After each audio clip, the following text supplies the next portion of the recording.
Messi, Ronaldo, নেইমারের যুগ শেষ। তাহলে কি এবার এমবাপ্পেই হতে চলেছে ফুটবলের মহাতারকা? না, চলুন দেখে আসি।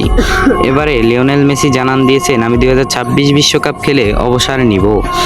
তিনি আর খেলবেন না 2026 বিশ্বকাপের পরে।